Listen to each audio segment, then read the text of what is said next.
આજે આપણે કેરી અને ચણા અને મેથીનું અથાણું કરવાનું છે.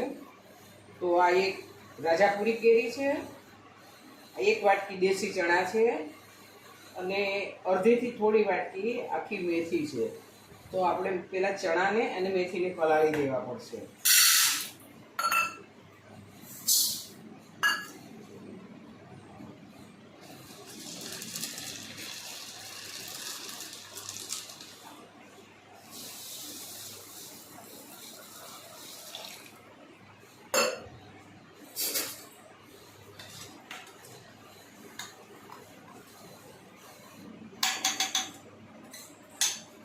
હવે આને 6 કલાક આપણે પલાળવા દઈએ, પછી આપણે એનો મસાલો કરીએ. ચલો બે, હવે આપણે એક વાટકી ચણા, અડધી વાટકી મેથી લીધી હતી, એ આપણે પલાળી હતી. જો ખાટું પાણી હોય ને તો ખાટા પાણી પલાળવાની, પણ ખાટું પાણી ના હોય તો પછી ચાલે સાદું પાણી. એટલે અમે અડધી વાટકી મેથીના કુરિયા લીધા છે.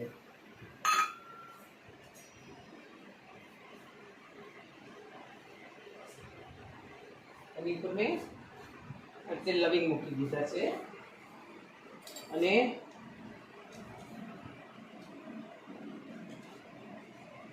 હિંગ રાખવાની છે ને.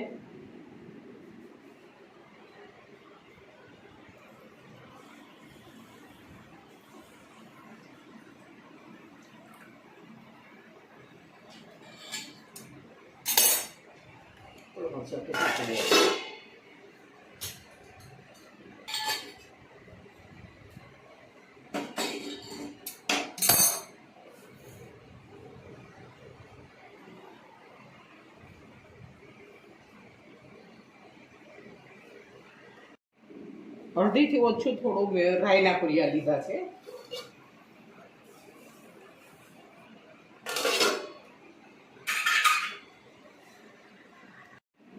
હજી થાય તો મારે નીતરવાના છે.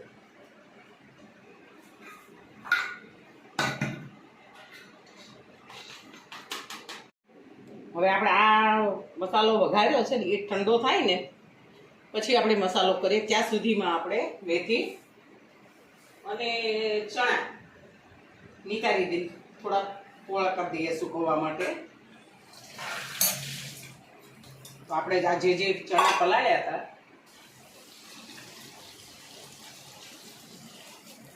આપણા ચણા સરસ મજાના પલળી ગયા છે અને આપણી મેથી પણ સરસ મજાની જો પલળી ગઈ છે.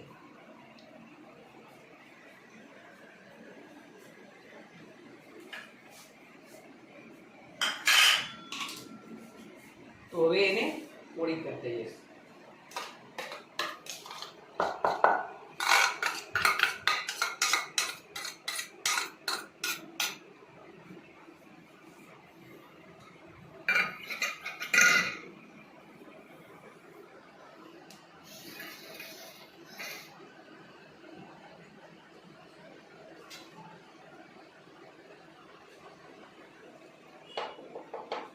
હવે આપણા ચણા નીકળી ગયા છે. ચણાને પણ એવી રીતે પોળા કરી દઈએ.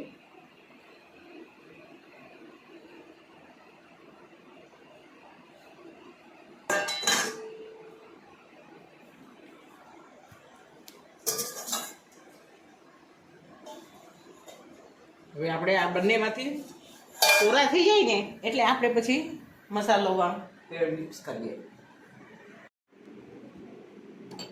હવે આપણે મસાલો જે વઘાર્યો હતો ને એ ઠંડો થઈ ગયો છે. તો આપણે જે આ મેથી પલાળી હતી ને એકદમ આમ કોરી થઈ ગઈ છે.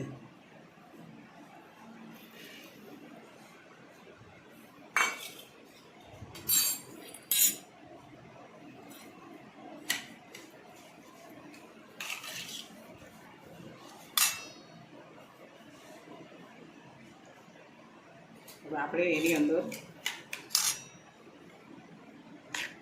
મરચું એડ કરી દઈશું.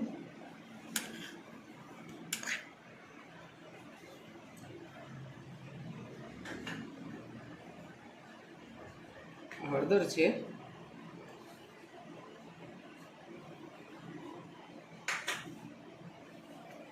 પછી આ જે વરિયાળી છે,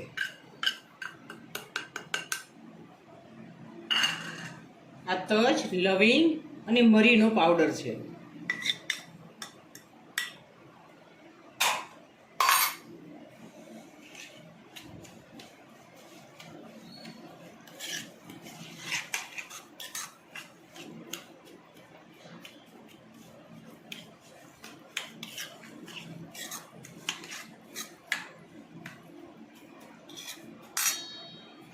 હવે આ મીઠું છે, કારણ કે આપણે આ પલાળામાં મીઠું નથી નાખ્યું એટલે મીઠું જોશે.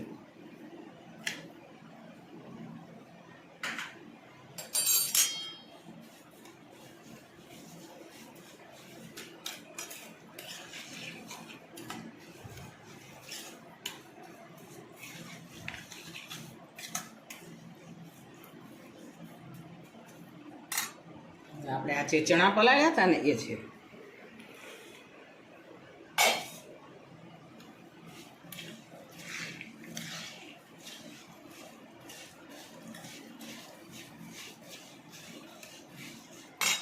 અને આપણે રાજાપુરી કેરી એક હતી ને એના કટકા કર્યા છે.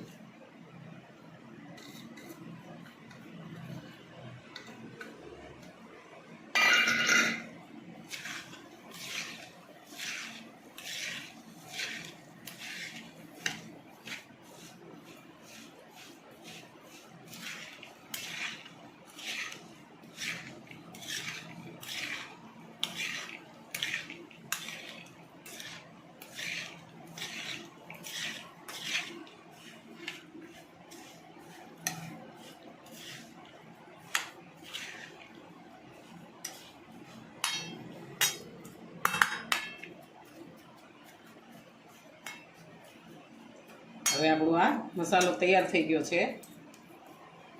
પછી બરણી ભરી લઈએ. હવે આપણે જે આ મસાલો તળાવી અને આ બરણીમાં અથાણું ભરી લીધું છે. જો એવું લાગશે તો આપણે તેલ નાખીશું ઠંડુ કરીને, ગરમ કર્યા પછી. આપણું કેરી, ચણા અને મેથીનું અથાણું તૈયાર.